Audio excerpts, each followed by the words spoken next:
Welcome to Permission to Kick Ass, a podcast about leaving self-doubt in the dust, punching fear in the face, and taking bold action toward your biggest dreams.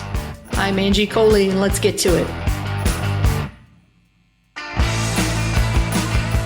All right, welcome back to Permission to Kick Ass. With me today is my friend Justin Blackman. I am so excited for this one. Say hello, Justin. Hello, Justin. I did it. I went dad joke right away. I knew you were going to do that. As soon as I said it, I knew you were going to do it. But that's great. I did too. That's great. That's great. It's just going to be like 40 minutes of these kind of dad jokes. Just so you know. Yeah. 40 minutes of Buckle dad up, jokes. Everybody. So tell us a little bit about you and your background, Justin. Let's see. I spent about 2 decades marketing big name brands like Red Bull, 5 Hour Energy, Puma. I was in the sampling program, so I got the chance to speak to thousands and thousands of consumers, and I learned the power of quick hit storytelling and good messaging. And I'd learned a lot of that by studying comedians and figuring out word economy and power loading the backs of sentences to really get people to hang on. And what I didn't realize was that was actually copywriting. Eventually what happened is I was speaking on a lot of college campuses, and I got to the point where the students started calling me sir. And I was like, oh, I'm too old to do this. So I had to transition from being out in the field with consumer sampling to going into the back office and the corporate world, where a lot of what I did, the messaging, became training programs for those brands. So a lot of what I did wound up to become a national training program with Red Bull. I did a lot of the messaging for 5 Hour Energy with consumer sampling teams, and did that with a lot of other brands. Little by little, I dove into that and discovered copywriting and realized that what I was doing verbally also worked well on paper. I just needed to figure out all those elements. I think every copywriter I've spoken to at this point on this show accidentally fell into it and had no idea that they were doing it. Yeah. That's really it. I went to create my first website doing field marketing. And as I was doing that, I was like, I need to know what to put on this. So I Googled how to write a website and discovered Ann Handley, which was my intro into content writing, which evolved into copywriting over time. Kind of went deep on that. I wrote 100 headlines every day for 100 days, the headline project, resulting in 10,211 headlines. Holy shit. Yeah, it was a lot. That's kind of what put me on the map, is like the guy that does too much. So I did that. People said that came from Kira Hug, who, that was a challenge from her. And I was too dumb to say no. So I did it.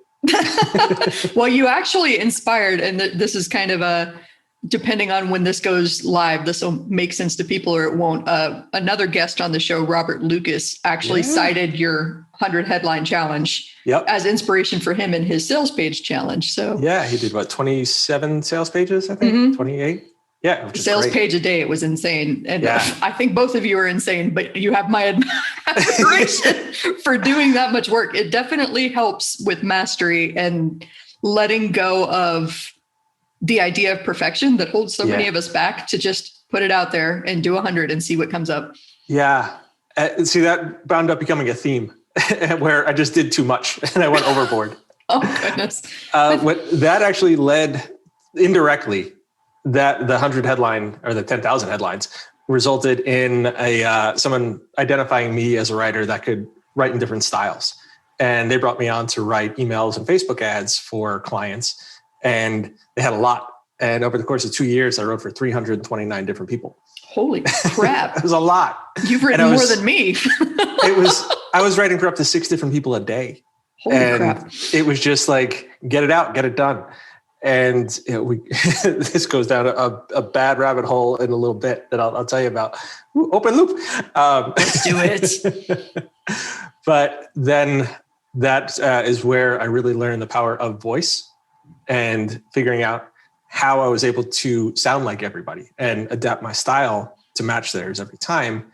And I really dove deeper into that. And now I'm a brand voice expert and specialist, where I create voice guides for industry experts and brands, where I can identify and codify their way of writing and create voice guides so their team can sound like them. Yeah. And that's such an important skill because I think so many people, even for the listeners, if you're not at a point yet where you can hire someone to write as you, this is going to be one of the trip ups when you're ready to hire a writer is, do they sound like me? How do I get them to sound like me? It's one thing to know how to write as yourself. It's another thing to teach someone else to write as you. And that's where it gets a little bit sensitive, a little bit like, I don't know how to do this.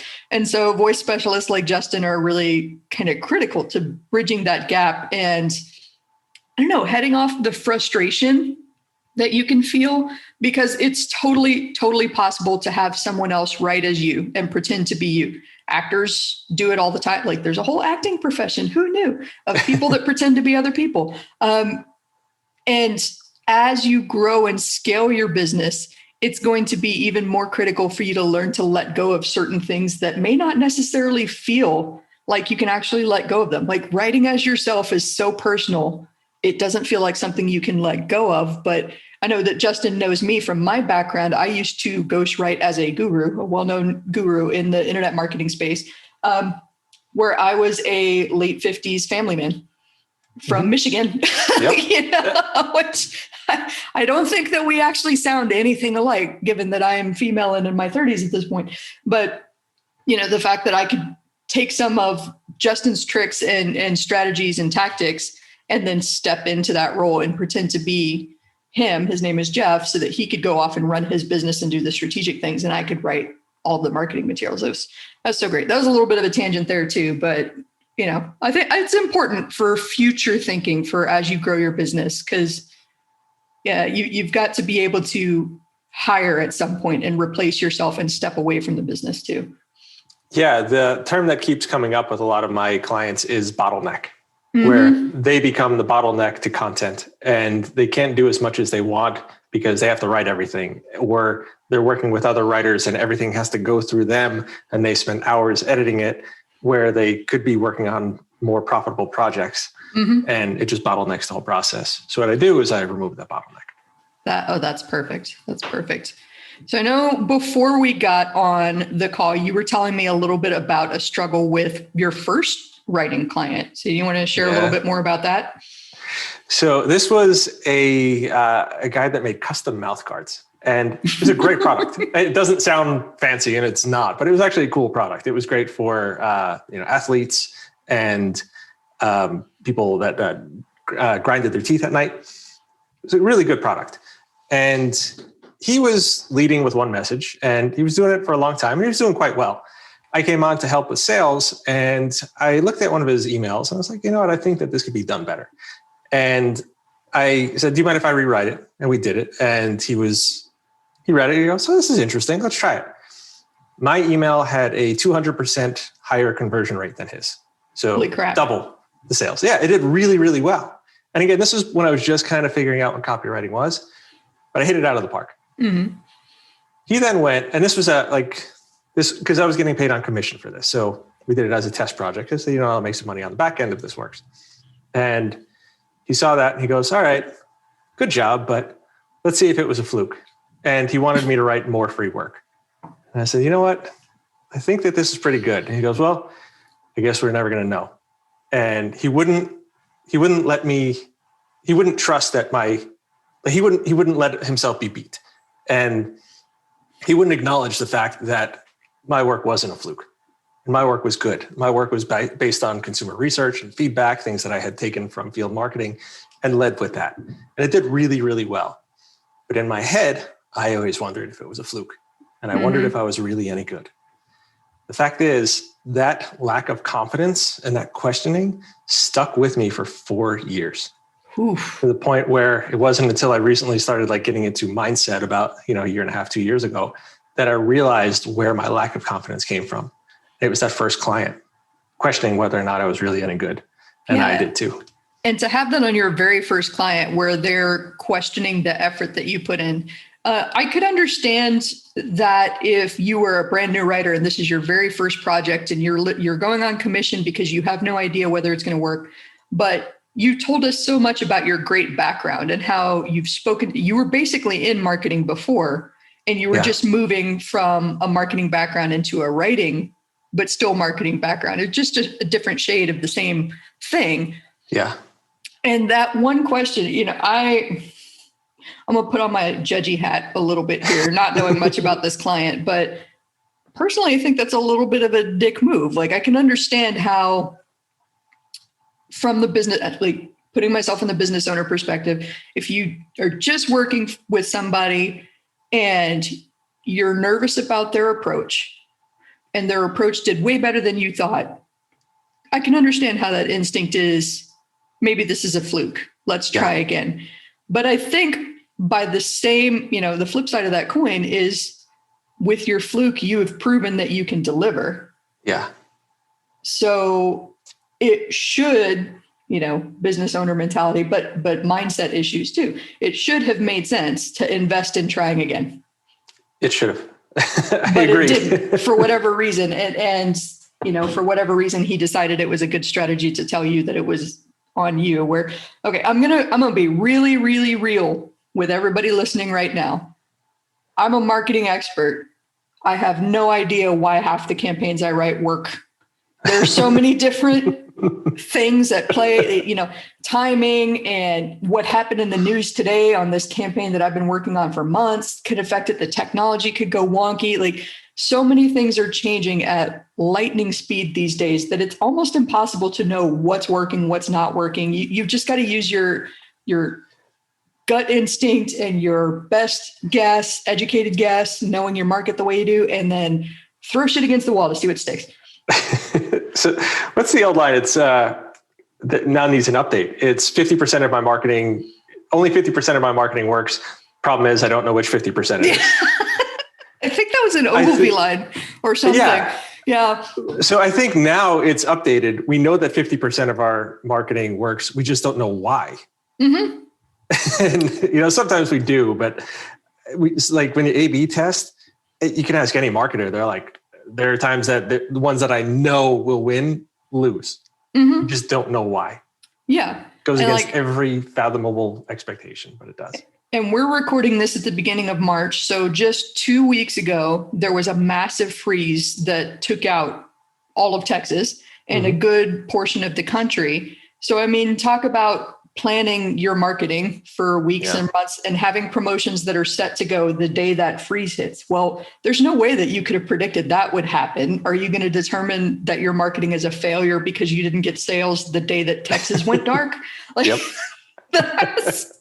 might have impacted it. That's another little tangent, but that's what I love about this podcast. It's like, you never know what's going to happen. So you just kind of have to plan, put your heart behind it, say, hey, I really hope this works. I'm doing this with the best of intentions. Let's go. Yeah. And then learn what you can from that. So I don't know, man, like 4 years, that's a hell of a long impact for that comment to stay there. But it was brought on by the fact that when I worked in corporate, and this is actually where the root of my love for brand voice came in. When I worked for corporate, everything that I wrote went through rounds of approvals and usually had at least 12 people's eyes on it. Mm-hmm. So everybody had an opinion. Mm-hmm. Everybody changed it. And I was essentially the low man on the totem pole because all the stakeholders and the directors and the VPs and the presidents of the departments would all weigh in and change things. Mm-hmm. To the point that when it finally went out, it was a watered down version. And I wasn't really happy with it. Sometimes it went out pretty quick. Other times it just got stripped. And every time I cringed a little bit and I was like, I guess, what I wrote wasn't any good because it got put down.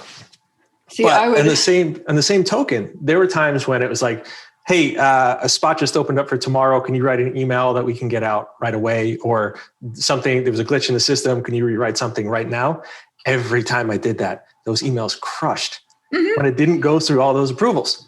That's the downside of copy by committee and really any kind of creativity by committee. We used to joke, because I come from a corporate background too. My creative director used to have this practice of 95% done, which sounds kind of funny, but we did that deliberately, 95% done. And that's because we knew once it went to approvals, somebody higher up is going to want to put their little thumbprint on it. Yep. I did this. So that's it. We would deliberately this sounds really bad. We'd leave a typo in a very obvious spot, something that somebody could come and fix and be like, aha, I caught you, you stupid creative. And we'd be like, good, as long as you didn't touch the rest of the messaging. So we'd like self-sabotage a little bit just to get the thing through. Oh, I've done that. And then I know, you know me because I'm feisty and I like to argue a little bit. A little bit.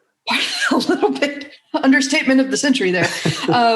Part of the reason that I'm so adamant in all of the groups that I coach and give advice in about pick your battles is because I burned out hardcore in corporate, turning everything into a fight. If they didn't agree with my approach to something, ooh, man, I'd bring in like stacks of research. I'd set up the presentation. I argued with them over everything instead of just letting things go. And I don't remember when it kind of dawned on me how much energy and power I was giving away. Just some things weren't worth the fight. Yeah. You know? I went the opposite. I wanted to be liked. So I would just let anybody tear it apart, which goes back to that lack of confidence. Because I didn't know if I was any good. Maybe it was a fluke. Maybe these guys know better. There's a reason why they're in the bigger office than me. Oh, goodness. It wasn't the case. And my confidence was shot where the fact that I wouldn't stand up for my work. And I do now, but I'm also very careful with what I fight about. I've written so much work, and this goes back to all the headlines and all the clients that I've written for, that I don't get attached. I don't get attached to anything that I ever write. I have no problem slashing my favorite lines, the whole kill your darlings or murder your darlings. I have no problem doing that. Don't even have darlings anymore. There are times that I'll look at a line and be like, oh, that's a good line. If we cut it, it stings for like a half a second and then I move on and I've forgotten it. So that's a good point too, for all creatives. I mean, in writing, we have that term, killing your babies or killing your darlings, which means basically don't fall in love with the work, because sometimes it just doesn't work here. That doesn't mean that it doesn't work ever, but like for this particular piece that you're writing, this thing doesn't work and you have to be willing to cut it if it doesn't work, no matter how much you love it. And I think the same thing holds true for just about any creative field out there. Like if something is not working, you have to be willing to omit it from this piece that you're working on so that this piece can stand on its own. So interesting, back to the confidence hit that you took from that. What helped you snap out of that?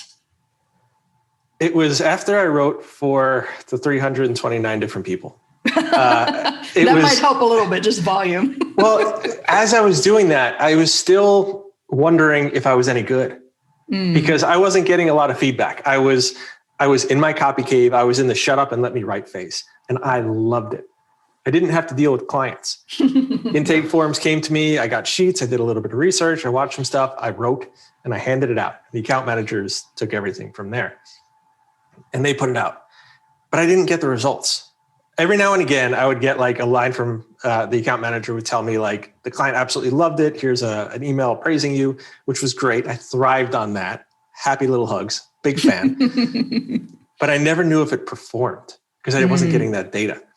Every now and again, they would show me something like, oh my God, this ad crushed, like do more like that. And I would, but then at a 329, maybe I got that like 10 times, 11 times.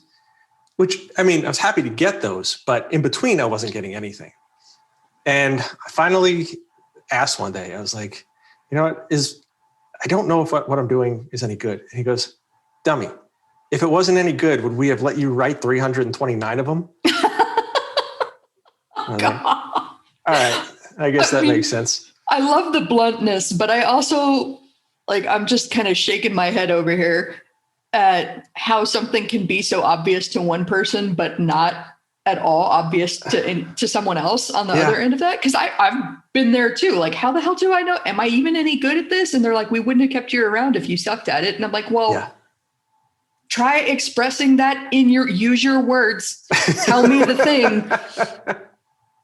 He did tell me when I did the test project for him that I was the first person in 4 years to ever nail it on the first try.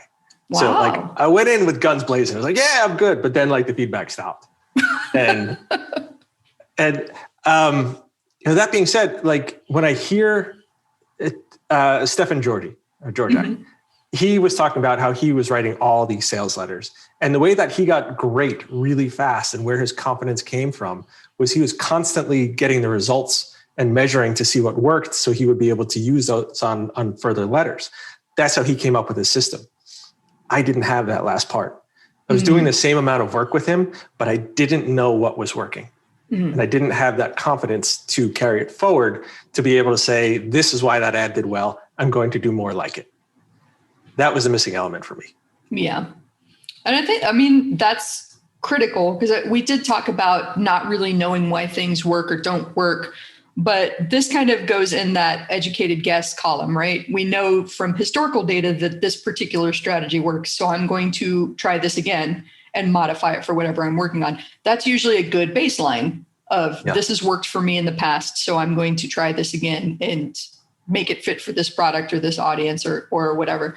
So that's how you reconcile those two thoughts. And you know, for everybody listening that's new to the copy world, Stefan is another industry leader in the copywriting industry who has come up with a particular research style. And he has like a formula for writing sales letters and sales pages that is really effective because it just takes you through a specific line of thinking to help get your messaging in order and reach the people on the other end in a very emotionally appealing way. But without formulas like that, to your point, it's hard to know what is working and what is just, oh my God, I love this idea. Let's see how well they like it. And then throw it out there.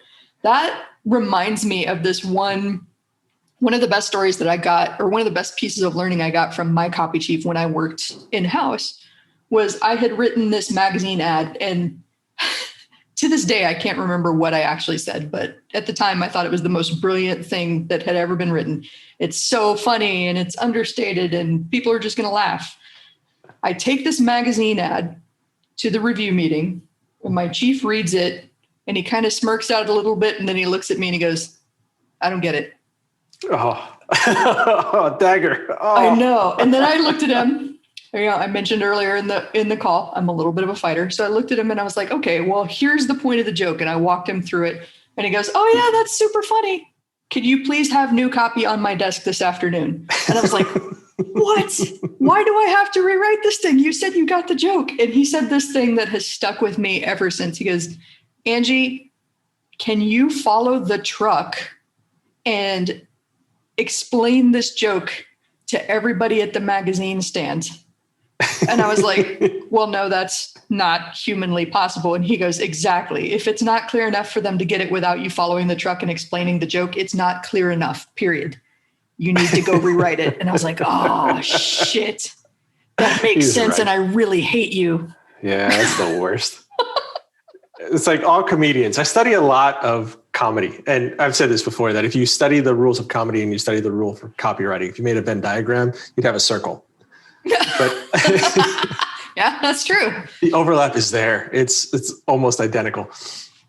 But one of the, like, all comedians have a joke that they love, but they know doesn't work. And they like keep it in their act. And then eventually they go to another comic and they're like, hey, do you want this joke? I can't do anything with it.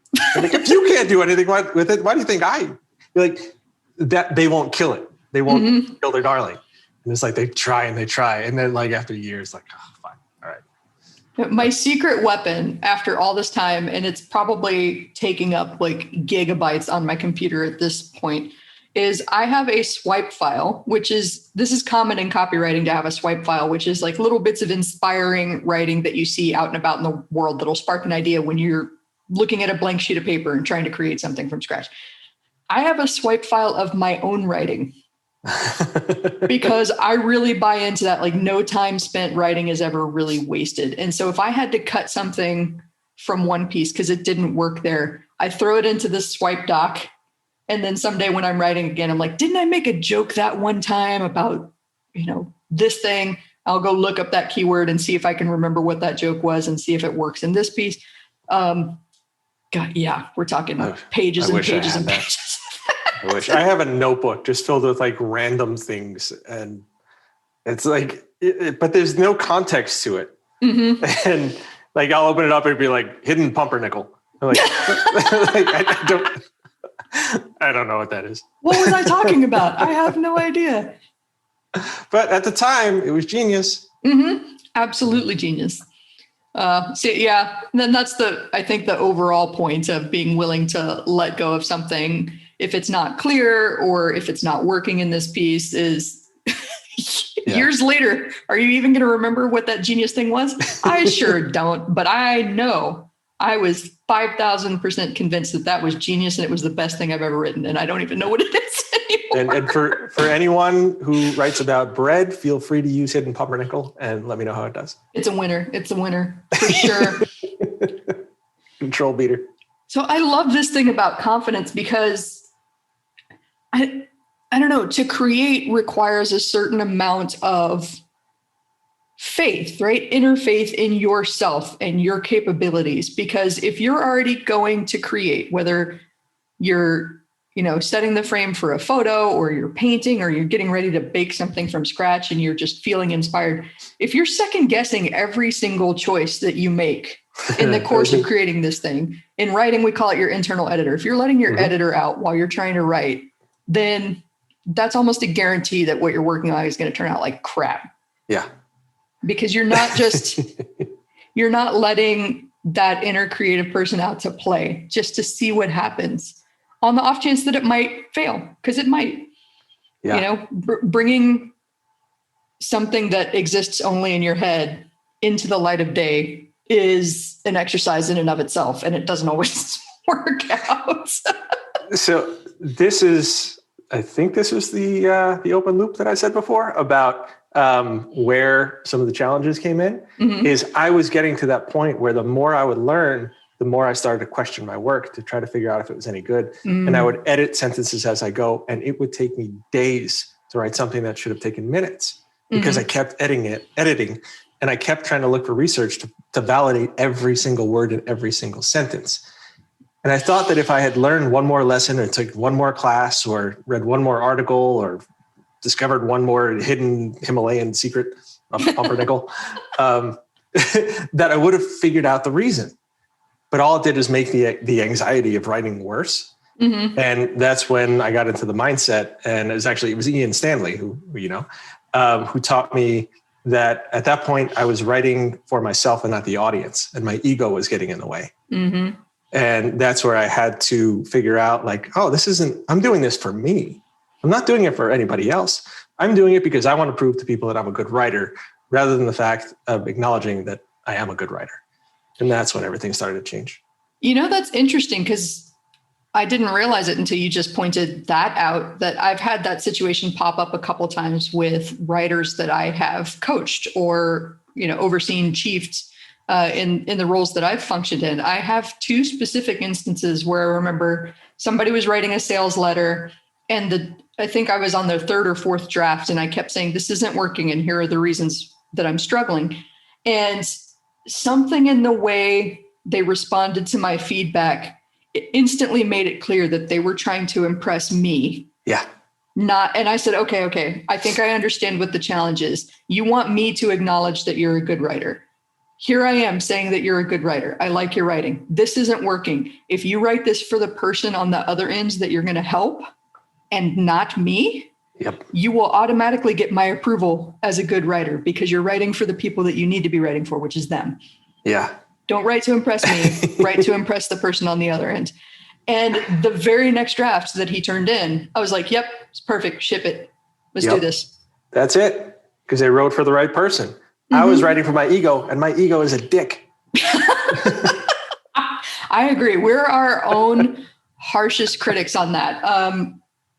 I said that in a previous podcast episode too, that my inner Angie is a bitch. She will not shut up. And the other challenge with that is it's a sliding scale where the more I would learn, the more my ego would move up too. So I would never catch up to that point. And that's when I finally had to realize, you know what? I'm good. I can look back and see the changes that I've made. And it gets to the point when I start fiddling with commas and changing them to M dashes, I know that it's ready. Yeah. All of that little stuff, the thumbprint, all of that stuff that doesn't really matter. I also have the other technique that I use. As soon as I convince myself that it's crap, I know it's good. That's when I send it. That's a good. That's when my confidence kicks in. And to have I know what, I'm writing for the wrong person now. Yeah, to have that signal in there where like, okay, this is the point where I know it's ready to go. That's Yeah. why I laugh because we're in a lot of writing groups together. And when people get so wound up over commas or typos or things like that, I'm like, does this impact that?